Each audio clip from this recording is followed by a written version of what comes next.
as being good for heart disease was, the Steinberg is saying, I'm worried that the real problem with these lipoproteins in the blood causing the plaque is actually the seed oils that we're telling people to eat. And so, we can use cholesterol as a marker for that, but I don't know that I want to be telling people to eat corn oil. So what am I going to tell them to eat? Because I'm going to have egg on my face, pun intended, if I tell them to go back to eating eggs and butter.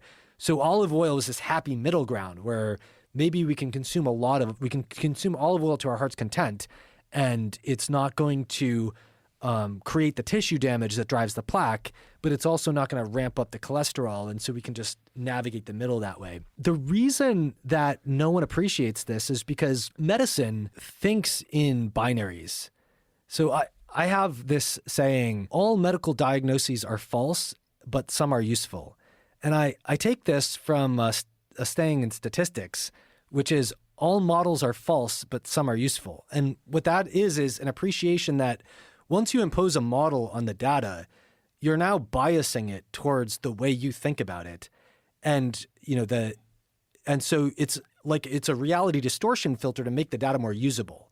So if I can use the model to try to predict something and I see it's true, I might leave details behind, but I'm focusing on the things that help me make those decisions. So a medical diagnosis is a hypothesis that the patient will respond to the treatment that they're given. And you test that hypothesis by giving the patient that treatment, and then you see if they get better.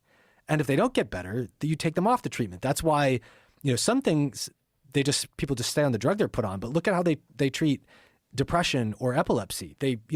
Epilepsy, they just put them on one benzo, it doesn't work. They put them on the next one. They keep rotating until they find one that stops the seizures. Depression, they put people on one antidepressant. Oh, it didn't work. We'll put them on the next one. They just rotate through it. Because they're just looking at it like they have a model that predicts their hypothesis that they'll respond. They didn't, so they switched them onto the next approach. So because medicine cares about triaging decisions about what to do for treatment, they say, I only need a model that helps me do that, and I can ignore all the other details. But what happens is you leave these historical threads behind, like the fact that the chair of the conference that proved to put in your magazine that everyone had to change their diet because of the concept that they said was proven, that is now the basis for the drugs that I'm going to prescribe you. The fact that he had these, that he also showed that it was seed oils in the membrane of the LDL particle that drive the plaque doesn't matter, because that doesn't change whether I'm going to give you a statin.